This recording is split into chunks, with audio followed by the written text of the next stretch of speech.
నమస్తే welcome to news cafe నేను భాగ్యశ్రీ వివిధ వార్తాపత్రికల్లో వచ్చిన ముఖ్యాంశాలు కనుక చూసుకుంటే ముందుగా నమస్తే తెలంగాణ నుండి ముఖ్యాంశాలు కనుక చూసుకుంటే బీసీలకు కాంగ్రెస్ గరానా మోసం ఇక 42% కోటాపై ఆర్డినెన్స్కు కేబినెట్ నిర్ణయం చట్టపరంగా చెల్లుబాటు కాదని తెలిపిన రేవంత్ సర్కార్ దులుపేసుకునే ప్రయత్నం ఆర్డినెన్స్ పరిష్కారం అయితే అసెంబ్లీ తీర్మానం ఎందుకు చేశారు అంటూ బీసీ సంఘాలు ప్రశ్నిస్తున్నాయి.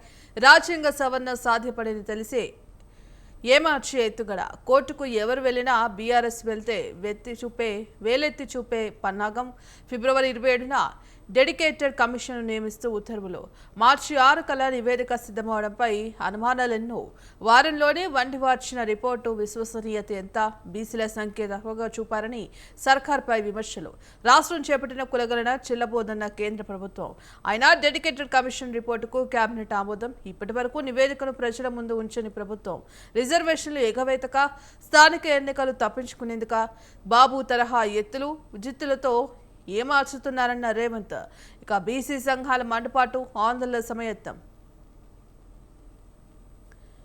బిగ్ భూదందా కోసమే హెచ్యు విధ్వంసమా బసవతారక నగర్ హస్తంగతం వెనుక మరో కొత్త కోణం ఆ 90 ఎకరాలకు ఆనుకునే కంచగచ్చిబౌలి 400 ఎకరాలు విలువ పెంచుకునేందుకే ఐటీ పార్కు ఏర్పాటుకు యత్నాలు భాగ్యనగర టీజీఎన్ఫో 142 ఎకరాల్లోనూ 25 ఎకరాలకు ఎసరు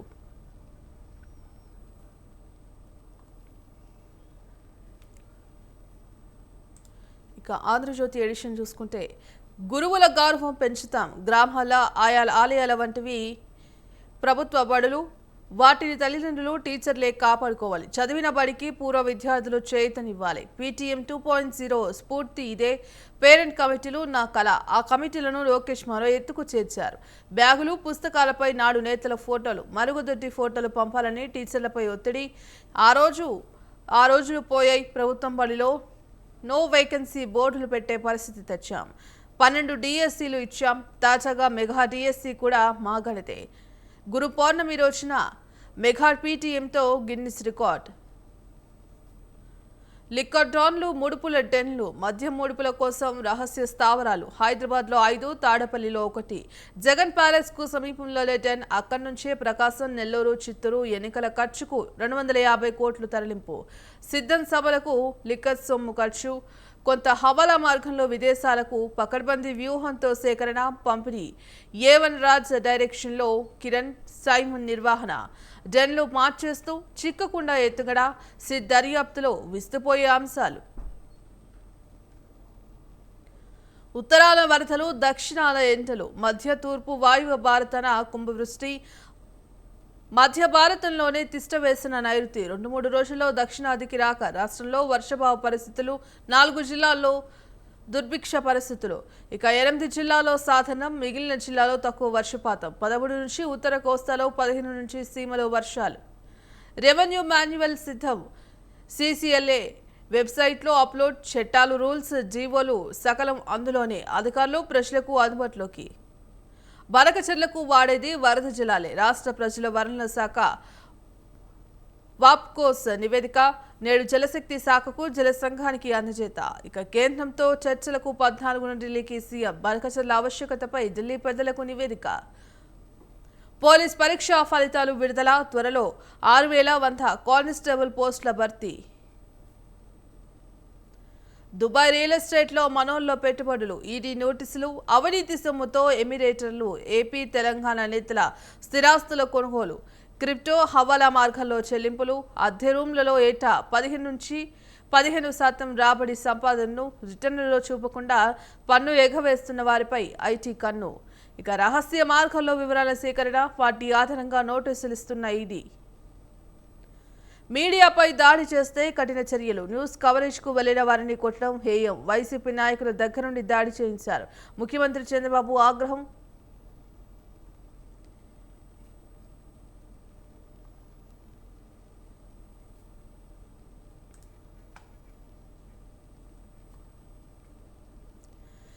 సాక్షిలో ఉన్నటువంటి హెడ్లైన్స్ చూసుకుంటే పంచాయతీల స్థలాలు ప్రైవేటు పరం కార్బన్ హక్కుల పేరిట ఐఓఆర్ఏ అనే సంస్థకు 30 ఏళ్ల పాటు దారదత్తం ఇక హరిత సౌభాగ్యం ప్రాజెక్టులో పాల్గొనడానికి సర్కారు అనుమతి, హరిత వనాల అభివృద్ధికి 12,000 పంచాయతీలు తీర్మానం చేసి పంపాలని ఆదేశం. గ్రామ పంచాయతీల లెటర్ హెడ్లపై గ్రామ సభలు పెట్టి ఎన్ఓసీలు ఇవ్వాలని ఆదేశం. ప్రస్తుతం పాలక మండలిలో లేనందున అధికారులతోనే ఈ తతంగం పూర్తి కానిచ్చే అవకాశం. ఈ నిర్ణయంతో పంచాయతీల భూములపై హక్కులు కోల్పోతామని ఆందోళన. భవిష్యత్తులో స్థలం కావాలంటే పంచాయతీలకు లభించని పరిస్థితి నెలకొంటుందన్న అభిప్రాయం. దేశ పటంలో తెలంగాణను తొలగిస్తారా? తప్పుపట్టిన కేటీఆర్. బీజేపీ క్షమాపణకు డిమాండ్. రోగులు బోధకులు లేకున్నా అనుమతుల. జాతీయ వైద్య కమిషన్ అధికారుల తీరుపై అనుమానాలు. కొన్ని ప్రైవేటు మెడికల్ కాలేజీలో లోపాలు పట్టించుకోకుండా అడ్మిషన్లకు ఓకే. కాలేజీ వసతులు లేవని తేల్చిన 4 కాలేజీలకు ఒక్క రోజులోనే గ్రీన్ సిగ్నల్. ఎన్ఎంసీ బృందంతో రాష్ట్ర వైద్యాధికారుల కుమ్మక్కు. కోట్ల రూపాయలు చేతులు మారుతున్నాయనే ఆరోపణలు. ఈ వ్యవహారాలపై ఇప్పటికే సిబిఐ దర్యాప్తు కొనసాగుతున్న వైనం. ఎన్ఎంసీ సమావేశాలకు రాష్ట్ర మాజీ అధికారులు హాజరవుతుండడంపై విస్మయం.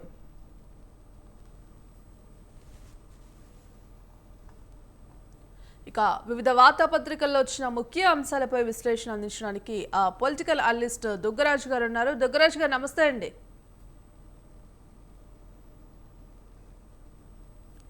దుగ్గరాజ్ గారు నమస్తే, వినపట్లేదా? ఎస్ దుగ్గరాజ్ గారు, ఏదైతే బీసీలకు 42% రిజర్వేషన్ అనే చర్చ గత కొద్ది రోజులుగా జరుగుతోంది. మరి నిన్న ఏదైతే సీఎం అధ్యక్షతన జరిగిన కేబినెట్ సమావేశంలో ఇందుకు సంబంధించి ఒక ఆమోదం కూడా లభించింది. మరి ఆ స్థానిక ఎన్నికల్లో బీసీలకు 42% రిజర్వేషన్ కల్పిస్తాం, అలాగే పంచాయతీరాజ్ చట్ట సవరణకు త్వరలోనే ఆర్డినెన్స్ జారీ చేస్తామంటూ కూడా ఇప్పటికే పేర్కొన్నట్టుగా తెలుస్తోంది. మరి ఇది ఎంతవరకు సాధ్యమవుతుందంటారు? మొత్తం మీద సాధ్యాసాధ్యాలు ప్రభుత్వాలు చాలా వరకు పట్టించుకోవండి. ఎందుకంటే ఇది రాజకీయ నిర్ణయం. సో రాజకీయంగా ఒక వర్గాన్ని ఆకట్టుకోవాలి అంటే వారికి ఏదో ప్రత్యేకమైనటువంటి లబ్ధి చూపిస్తున్నట్టుగా నటించాలి లేదా చూపించాలి, షో చేయాలి. అంటే గతంలో ముస్లింస్కి రిజర్వేషన్ అంటే చట్టపరంగా రాజ్యాంగపరంగా చెల్లుతాయా లేదా అనేటువంటి విషయం పక్కన పెట్టి గతంలో రాజశేఖర రెడ్డి ప్రభుత్వం కూడా ముస్లిమ్స్ రిజర్వేషన్ అనేటువంటిది ఇచ్చేశాడు, ఆర్డర్ ఉత్తర్వులు ఇచ్చేశాడు. అది చెల్లలేదు, తర్వాత కొట్టేశారు. కానీ ముస్లిం ఓటు బ్యాంక్ మాత్రం నిర్మించుకోగలిగారు. సో అదే పద్ధతిలో ఇప్పుడు ఈ బీసీలని వర్గాలని ఒక వర్గాన్ని పైకి తీసుకురావడం మీద అభ్యంతరం ఉండదు, కానీ తీసుకువచ్చేందుకు అనుసరించేటువంటి విధానాల మీద తప్పనిసరిగా అభ్యంతరమే. సో ఆ ఆర్డినెన్స్ ఇస్తారు, ఎవరో ఒకళ్ళు కోర్టులో ఛాలెంజ్ చేస్తారు, అది పక్కన పడుతుంది, స్టే వస్తుంది తప్పనిసరిగా. సో వచ్చింది, మేము ప్రయత్నం చేశాము, ఇదిగో ప్రతిపక్షాలు అడ్డుపడ్డాయి అనేటువంటి ప్రచారానికి దీన్ని వాడుకునే అవకాశం ఉంటుంది. అయితే 42% ఏమిటి లెక్క ఏమిటి? ఇప్పుడు గతంలో ఈ మధ్యనే తెలంగాణలో లెక్క తీశారు కదా, బీసీ వర్గాలు ఎంతమంది ఉన్నారు అనేటువంటిది. సో ఆ వర్గాల్లో దాదాపుగా 60 పైన చూపించినట్టుగా గుర్తుంది నాకు. సో అంతమంది ఉంటే మరి 42కే ఎందుకు పరిమితం చేస్తున్నారు? ఇది కూడా చర్చలోకి వచ్చేటువంటి విషయమే. సో మీరు ఎంత రిజర్వేషన్ ఇవ్వాలనుకున్నారు, ఆ రిజర్వేషన్కి ప్రాతిపదిక ఏమిటి? మీరు తీసుకొచ్చినటువంటి కుల గణన ఏదైతే ఉందో, ఆ ప్రభుత్వం తీసుకొచ్చిన కుల గణన ఏదైతే ఉందో దాని వివరాలు సంపూర్ణంగా బయటికి రాలేదు. కానీ ఇది జాతీయ స్థాయిలో ఒక నమూనా అనేటువంటి విషయం మాత్రం రాహుల్ గాంధీ గారు పదే పదే చెప్తున్నారు. జాతీయ స్థాయిలో తెలంగాణ అనేది ఒక నమూనా అని. సో మరి తెలంగాణ నమూనా అయినప్పుడు ఆ నమూనాలోని అంశాలన్నీ కూడా కీలకమైనటువంటివన్నీ ఎందుకు బయట పెట్టట్లేదు? సో ఈ ప్రశ్నలన్నీ తీసుకురావటం, సమాజంలో బయటికి తీసుకురావటం, ఈ అంశాల మీద ప్రజలు బల్లగుల్లాలు పడాలి, కొట్టుకోవాలి, ఒకటి అనుకోవాలి. ఇది నెమ్మదిగా ఓట్ బ్యాంక్ పెంచుకోవడానికి పనికొస్తున్నాయి. కానీ నిజానికి వాళ్ళకి ఇవ్వదలుచుకుంటే ఆ సమాచారం అంతా, సేకరించిన సమాచారం, కులగణలో సేకరించిన సమాచారం అంతా బయటికి ఇచ్చి, ఇదిగో దీని ఆధారంగా మేము వెళ్ళబోతున్నాము అని చెప్పి చేస్తే బాగుండేది. అలా కాకుండా మాకేదో తోచిన పద్ధతిలో 42% ఇస్తున్నాము అంటే ఏమిటి? దానికి ఆధారం ఏమిటి? తప్పనిసరిగా ఎవరో ఒకరు ప్రశ్నిస్తారు, దీన్ని కోర్టులో సవాల్ చేస్తారు, లేదా ఇంకొక వ్యతిరేకమైన వాదనలు వస్తాయి. సో రాజకీయ యుద్ధంలో భాగంగా కులాలని పార్టీలు వాడుకుంటున్నాయేవో తప్పించి నిజానికి ఈ సిన్సియారిటీ అంటే దాని చిత్తశుద్ధితో చేస్తున్నటువంటి విషయాల అనేటువంటిది ఆలోచించాల్సిందే, ప్రశ్నించాల్సిన విషయమేనండి. సో ఇవ్వటం ఓకే, సాధికారత అనేటువంటిది సామాజిక సాధికారత అవసరమే. కానీ ఇప్పటికే కూడా చాలా వర్గాలు వచ్చేసేయండి. 83లో ఎన్టీఆర్ తెలుగుదేశం పెట్టిన తర్వాతే బీసీలకు సాధికారత తీసుకురాగలిగాడు ఆయన. సో తెలంగాణలో ఇంతమంది నాయకులు తయారయ్యారంటే అది నిజంగా రామారావు గారు ఆ రోజు తీసుకున్నటువంటి నిర్ణయమే. అయినా సరే ఇంకా సాధికారత అంటే రాజకీయ సాధికారత ఇస్తాము అంటే సంతోషమే, కానీ దాన్ని చేసే పద్ధతి మాత్రం ఒక అందరూ అంగీకరించేటువంటిది, చట్టం కూడా అంగీకరించేటువంటిది, రాజ్యాంగం కూడా అభ్యంతరం లేకుండా తీసుకెళ్లేటువంటి పద్ధతిలో కనుక చేస్తే సంతోషమే. కానీ అంతిమంగా అసలు మనం ఏం ఆశిస్తున్నాం అనేది కూడా ప్రశ్న అండి. మనం 1947లో స్వాతంత్రం వచ్చినప్పుడు మనం పెట్టుకున్న లక్ష్యం ఏమిటి, లేదా అంబేద్కర్ ఆశించినటువంటి లక్ష్యం ఏమిటి? కుల నిర్మూలన అనేటువంటిది. సో కుల నిర్మూలన అనేటువంటిది పోయి ఈ రాజకీయాలన్నీ కలిసి కుల స్థిరీకరణ చేస్తున్నాయండి, అయితే శాశ్వతం చేస్తున్నాయి. ఆ కుల గుర్తింపు అనేటువంటి దాన్ని పోనివ్వకుండా జాగ్రత్తగా వెంటాడుతూ ప్రజల మీద రుద్దుతూ, సో మీరు వర్గంలో ఇది అనే ఒక నేను ఈ బీసీని, నేను ఎస్సీని అనేటువంటి ఒక బ్యాడ్జ్ తగిలించుకొని సమాజంలో తిరిగే పరిస్థితి తీసుకొచ్చారు. తిరిగే పరిస్థితి తీసుకొచ్చారు. సో ఇది మంచిదా అనేటువంటిది. సో ప్రతిదాన్ని కులానికి చేసి కుల వృత్తులు పాటించడం తగ్గిపోతున్న సమయంలో ఈ కులాల అంశాలను చేసి సమాజాన్ని ఎటు తీసుకెళ్తున్నారు అనేటువంటి ప్రశ్న కూడా వేయాల్సి ఉంటుందని. కాబట్టి ఇది ఏదైనా మొత్తం మీద వాళ్ళు ఇవ్వబోయే ఆర్డినెన్స్ ఏదైనా సరే ఒకవేళ ఇస్తే తప్పనిసరిగా న్యాయస్థానంలో సవాలు చేయడం జరుగుతుంది, దాని మీద చర్చ జరుగుతుంది, అసలు ముందుకు వెళ్ళకపోవచ్చు కూడా. కాకపోతే రేవంత్ రెడ్డి గారి ప్రభుత్వానికి కావాల్సిన రాజకీయ మైలేజ్ మాత్రం తప్పనిసరిగా వస్తుందండి. ఎస్ దుగ్గరాజ్ గారు, మరి చట్టపరంగా ఇది చెల్లుబాటు కాదని తెలిసే రేవంత్ సర్కార్ ఇది దులిపేసుకునే ప్రయత్నం చేస్తుందా, లేకపోతే ఈ పంచాయతీ ఎన్నికల నుంచి తప్పించుకునే ప్రయత్నం చేస్తుందా అంటే అది ఏ విధంగా చూడొచ్చు అంటారు? అంటే రెండు రకాలుగా కూడా కావాల్సింది. అసలు ఉద్దేశం బయటికి మాట్లాడరు కాబట్టి, అదే రాజకీయం కాబట్టి మనసులో ఏముందో బయటికి చెప్పకపోవటం. ఇప్పుడు ముంచుకొస్తున్నటువంటి ఎన్నికలను వాయిదా వేయలేరు, ఎందుకంటే దానికి కూడా రాజీవ్ గాంధీ హయాంలో ఒక స్పష్టత ఇచ్చారు కాబట్టి. పంచాయతీరాజ్ వ్యవస్థని బలోపేతం చేసినటువంటి రాజ్యాంగ సవరణ తీసుకొచ్చాడు రాజీవ్ గాంధీ. కాబట్టి దాని ప్రకారం ఎన్నికలు నిర్వహించాలి. ఆ నిర్వహించిన ఎన్నికల్లో గెలిచిన వారు ఎవరైతే ఉన్నారో వారికి సారథ్యం ఒప్పగించాలి, ఆ గ్రామ స్థాయిలో లేదా పంచాయతీ స్థాయిలో. అది ఇవ్వడానికి ఇబ్బంది ఉంది వీళ్ళకి. కాబట్టి వీలైతే, లేదా సంసిద్ధత లేకపోవచ్చు, ఇంకా వాళ్ళు పార్టీలో సర్దుబాటు చేసుకొని వాళ్ళు చేసుకోవాల్సినటువంటి సర్దుబాట్లు పూర్తయ్యే వరకు వాయిదా వేయాలి అంటే చట్టం ఒప్పుకోదు. కాబట్టి ఇలాంటిది మధ్యలో తీసుకొచ్చి దీన్ని వాయిదా వేసేటువంటి పద్ధతిలో ఆలోచిస్తున్నట్టుగా కనిపిస్తోంది. లేకపోతే అసలు ఈ ఆర్డినెన్స్ ఇది ముందు ఎన్నికలకు వెళ్తాము అనేటువంటి చేసేయచ్చు. చెల్లుబాటు కాని ఆర్డినెన్స్ అంటే ఒకవేళ తీసుకెళ్తే దానికి సమ్మతి ఉందా, రాష్ట్ర ప్రభుత్వం ఇచ్చేటువంటి ఆర్డినెన్స్కి సమ్మతి ఉందా లేదా, వారు చెప్పిన గత లెక్కలకి తేడాలు 60% పైన బీసీలు ఉన్నారని 42% ఎందుకు పరిమితం అవుతున్నారు అనేది ఈ ప్రశ్నలన్నీ వస్తాయి కదా. కాబట్టి ఏదో ఒక రకంగా లబ్ధి చేకూరుస్తున్నాం అని చెప్పుకోవడానికి, తప్పు ఇతరుల మీదకి ప్రత్యర్థుల మీదకి నెట్టడానికి పనికొచ్చేటువంటి వయా పద్ధతిలో దీన్ని వాడబోతున్నారండి. కాబట్టి ఇది పెద్దగా ఎన్నికలు వాయిదా పడతాయి ఈ ఆర్డినెన్స్ వల్ల. జనంలో ఈ ఇష్యూ నలుగుతూ ఉంటుంది, గ్రామాల్లో వర్గాలు పెరుగుతాయి. సో ఇలా కొట్లాటలు సాగుతూ ఉంటేనే రాజకీయ నాయకుడికి ఆనందం. కాబట్టి అదే చేయబోతున్నారండి వీళ్ళంతా.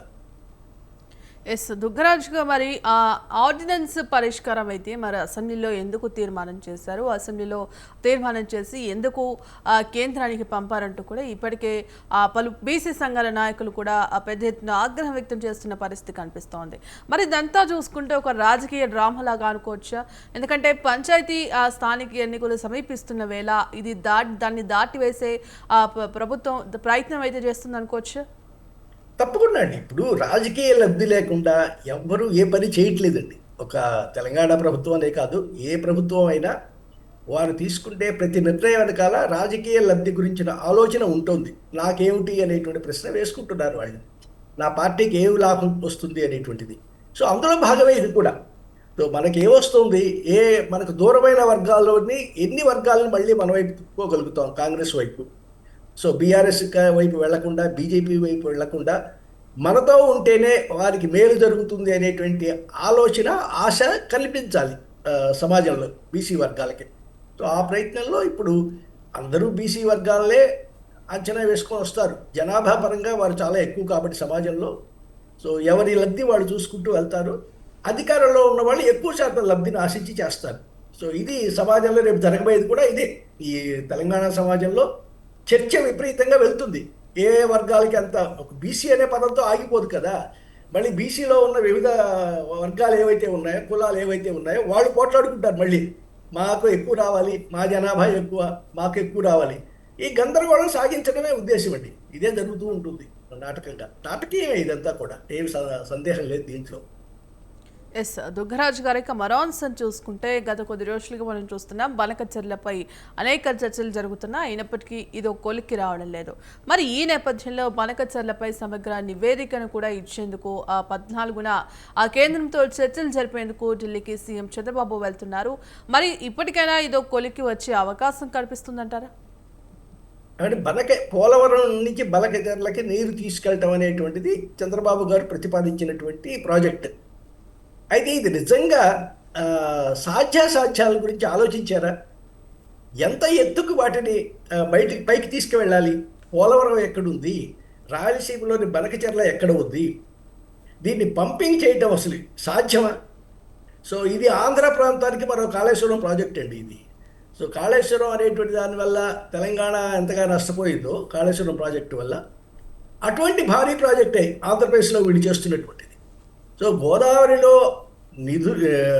నికర జలాలు, వాటి అంచనా, రాష్ట్రాల కేటాయింపులు, ఆ విషయంలో పూర్తిగా ఒక స్పష్టమైనటువంటి అంశం తేలకుండానే నేను పోలవరం దగ్గర ఉన్న జలాలని కృష్ణా నదికి తరలిస్తాను, అక్కడి నుంచి ఏదో రాయలసీమ సస్యశ్యామలం చేస్తాను అనేటువంటి లక్ష్యం చంద్రబాబు చెప్తున్నారు.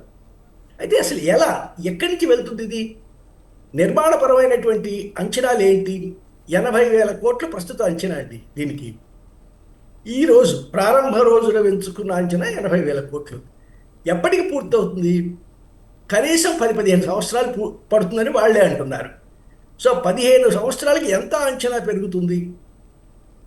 ఈ నిధులు ఎక్కడి నుంచి వస్తాయి? అసలే నిధులు లేని రాష్ట్రంగా బాధపడుతోంది, ఆదాయం తక్కువగా ఉన్న రాష్ట్రంగా బాధపడుతోంది.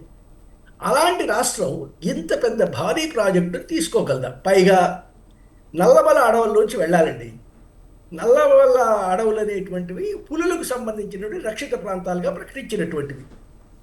పైగా ఒక 80 మీటర్లు ఎంతో ఇది తవ్వాలి, టన్నలింగ్ చేయాలి. మీటర్లు కాదు, కిలోమీటర్ల లెక్క ఉంది. కొండల్లోంచి తవ్వుకుంటూ టన్నల్ చేసుకుంటూ వెళ్ళాలి. సో ఇంత భారీ ప్రాజెక్ట్ తీసుకెళ్ళి అక్కడ ఇస్తారు. దీనికన్నా నిజంగానే జలాలను పంచడమే ఉద్దేశం అయితే సులభంగా అయ్యేటువంటి మార్గం చేసుకోవచ్చండి. ఇంతకన్నా సులభంగా తక్కువ ఖర్చుతో అయ్యేటువంటి మార్గాలను కూడా చేయవచ్చు. సో నిర్మాణంలో ఉండి చాలా కాలంగా పూర్తి కాకుండా ఉన్న ప్రాజెక్టులు చాలా ఉన్నాయండి. రాయలసీమకు నీళ్లు ఇవ్వటం కోసం ఉద్దేశించినటువంటివి పోతిరెడ్డిపాడు దగ్గర నుంచి జలాలను తీసుకొని అక్కడ ఉన్నటువంటి దాని పూర్తి సామర్థ్యాన్ని ఉపయోగించుకొని వివిధ ప్రాంతాలకి అందించగా గాలి నగరి రకరకాల హంద్రి నీవా ఇలాంటి ప్రాజెక్టులు ఉన్నాయి చిన్న చిన్నవి. అక్కడ వాటికి నీళ్లు ఇచ్చేటువంటి సామర్థ్యాన్ని, నీళ్ల సరఫరా సరిగా జరుగుతోందా, ఆ కాలువల నిర్మాణం ఎలా ఉంది, వాటి ద్వారా పూర్తిగా 100% చిట్ట చివరి దాకా అందివ్వగలుగుతున్నామా లేదా, ఈ అంశాలు పట్టించుకోకుండా వాటిని బలపరచకుండా ఉన్న ప్రాజెక్టులు పూర్తి చేయక నేను హఠాత్తుగా ఇంకొక భారీ ప్రాజెక్టు తీసుకుంటాను ఏమిటో అది. సో చాలామంది ఉద్దేశం అది కేవలం కాంట్రాక్టర్ల లబ్ధి కోసమే తప్పించి రాష్ట్రాల యొక్క ప్రయోజనం కానీ జరిగేటువంటి ఇది తప్పనిసరిగా ఇది కూడా అంతే. దీన్ని తెలంగాణ ఊరుకోదు. ఈ ప్రాజెక్టును అడ్డుకుంటే ప్రయత్నం అంతా తెలంగాణ చేస్తుంది. సో వాళ్ళ తెలంగాణలో ఉన్న ప్రతిపక్ష పార్టీ ఏదైతే ఉందో, బీఆర్ఎస్ ఏదైతే ఉందో, అది మామూలుగా మళ్ళీ నీళ్లు నిధులు అని పాత ఇదే అందుకుంటుంది. ఆంధ్ర ప్రజల మీద ద్వేషాన్ని రెచ్చగొట్టే ప్రయత్నం ఇప్పటికే జరుగుతోంది కూడా అక్కడ. తన్ని హరీష్ రావు గారి ప్రకటనలో కానీ, కేటీ రావు గారి ప్రకటనలో కానీ. సో మరొకసారి ఘర్షణ వాతావరణం ఆంధ్ర తెలంగాణ ప్రాంతాల్లో రెండింటిలో కూడా వచ్చేటువంటి అవకాశం. పర్యావరణ పరంగా దీనికి అసలు నీళ్లు ఉన్నాయా? అన్ని నీళ్లు అక్కడికి తీసుకెళ్లే అంత నీళ్లు ఉన్నాయా? దానికి పెట్టే పెట్టుబడికి వెనక్కి వచ్చేటువంటి రిటర్న్స్కి ఏమైనా సంబంధం ఉందా? పర్యావరణపరమైనటువంటి అడ్డంకులు అధిగమించగలరా? సో ఇంత భారీ ప్రాజెక్టుని ఎప్పటికి పూర్తి చేస్తారు, ఎప్పటికి లబ్ధి వస్తుంది అంటే ఒక 30 ఏళ్ల ఆశ చూపిస్తున్నారు ఇప్పటి నుంచి చంద్రబాబు గారు. ఎప్పటికి వస్తుంది? ఒక 10-15 ఏళ్ల తర్వాత అనుకున్న పద్ధతిలో పూర్తి అవుతాయి. ఈ మన దేశంలో ఏ ప్రాజెక్టు అనుకున్న పద్ధతిలో పూర్తి కాలేదు. సో కాబట్టి ఎప్పుడో 30 ఏళ్ల తర్వాత చూపించి, ఇగో నన్ను ఇప్పుడు నమ్మండి, నా మీద విశ్వాసం ఉంచండి అని చెప్పి ఆయన తీసేటువంటి దాన్ని, దీనివల్ల లబ్ధి కన్నా కూడా పర్యావరణ పరంగా నష్టం ఎక్కువ, మధ్యలో వచ్చే సాంకేతిక పరమైనటువంటి ఇబ్బందులు అధికం. సో ఏదైనా నీటి ప్రవాహాలని భౌగోళికంగా పైనుంచి కిందికి పారేటువంటిది గ్రావిటీ ప్రకారం వెళ్ళేటువంటి ప్రాజెక్టులే బెనిఫిట్, కానీ ఈ పంపింగ్ సిస్టమ్స్ నమ్ముకొని అంత విద్యుత్తు మనం ఉత్పత్తి చేయలేము. వాటిని మెయింటైన్ చేయాలి, పంపులు మెయింటైన్ చేయాలి. ఈ చాలా భారీ భారీ ప్రాజెక్టు చివరికి గుదిబండలాగా తగులుకుంటాయి ప్రజల నిధులకి. కాబట్టి బనకచర్ల మీద ఎందుకు పట్టుదలతో ఉన్నారో, మళ్ళీ ఢిల్లీకి వెళ్ళి దాన్ని ఎలాగైనా ఒప్పించాలనుకుంటున్నారో మనకైతే అర్థం కావట్లేదు. అయితే రాజకీయంగా ప్రస్తుతం కేంద్రం చంద్రబాబు మీద ఆధారపడి ఉంది కాబట్టి, కేంద్ర ప్రభుత్వం మనుగడ చంద్రబాబు మద్దతు మీద ఆధారపడి ఉంది కాబట్టి వాళ్ళు ఇచ్చేటువంటి ప్రయత్నం చేయవచ్చు రాజకీయంగా అనుమతులు. కానీ మొన్న సిడబ్ల్యూసి వాళ్ళు ఒక వింగ్ వాళ్ళు దాన్ని కాదు, ఇది మీరు సరిగా లేదు ఈ ప్రాజెక్ట్ అన్నారు. మరి ఎంతమందిని ఎన్నిసార్లు ఢిల్లీ పర్యటనలకు వెళ్తే ఒప్పించేటువంటి అవకాశం ఉంటుంది? తర్వాత తెలంగాణను ఒప్పించాలి, దీంట్లో ఆంధ్రాకి నిజంగా లాభం జరుగుతుందా, పూర్తిగా ఆంధ్ర ప్రజలకు లాభం పూర్తిగా జరుగుతుందా అనేటువంటిది కూడా ఆలోచించాలి. ఇది లేకుండా చేసే ప్రయత్నం అయితే కేవలం దీన్ని ప్రచారం కోసం చేసుకుంటూ పోతున్నటువంటి ప్రయత్నంగానే భావించాల్సి వస్తుందండి. రాయలసీమకి నీళ్లు ఇవ్వటం కన్నా కూడా జరిగేటువంటిది ఏమీ కనిపించట్లేదు దీంట్లో. ఎస్ దుగ్గరాజు గారు, ఇక మరో అంశం చూసుకుంటే పంచాయతీ స్థలం ప్రైవేటు పరం చేసేందుకు ప్రయత్నిస్తోంది. మరి కార్బన్ హక్కుల పేరిట IORA అనే సంస్థకు 30 ఏళ్ల పాటు దీన్ని దారదత్తం చేసే ప్రయత్నం చేస్తున్నారని చెప్పేసి, మరి భవిష్యత్తులో స్థలం కావాలంటే పంచాయతీలకు లభించని పరిస్థితి నెలకొన్నదంటూ కూడా అభిప్రాయాలు అయితే వ్యక్తమవుతున్నాయి. మరి దీన్ని ఏ విధంగా చూడొచ్చు అంటారు? సో ఏమన్నానండి, ఇప్పుడు ప్రభుత్వాలు చేసేటువంటి పనులు ఏవైతే ఉన్నాయో అది పూర్తిగా అర్థం కావట్లేదు. సో ఒక రకమైన ఇళ్ల కోసం సేకరిస్తున్నారు, పేదలకు ఇళ్ళు అనేటువంటి పద్ధతిలో సేకరిస్తున్నారు. మనం ఎప్పటికీ కూడా పెంచలేనటువంటిది భూమి విస్తీర్ణమేనండి. ఇప్పుడు భారతదేశ విస్తీర్ణం ఎంత ఉందో అంతే మనం పెంచలేము. ఒక రాష్ట్రానికి ఎంత ఉందో అంతకన్నా పెంచలేము, భూమిని మనం పెంచలేము. ఉన్న భూమిని అంతా కూడా మేము ఇప్పుడే రకరకాలుగా వాడేసుకుంటూ పోతాము అంటే భవిష్యత్తులో వచ్చేటువంటి అభివృద్ధి కార్యక్రమాలకు కానివ్వండి, ఇతరత్ర అవసరాలకు కానివ్వండి, భూమి ఎక్కడ ఉంటుంది, ఎక్కడి నుంచి వస్తుంది అనేటువంటి ఆలోచన లేకుండా ఎక్కడ ఖాళీ ప్రదేశం ఉంటే ఆ ఖాళీ ప్రదేశాన్ని ఎవడో చూస్తారు. ప్రభుత్వ విధానాలు ప్రభుత్వం రూపొందిస్తోందా అనేటువంటి సందేహం కలుగుతోందండి.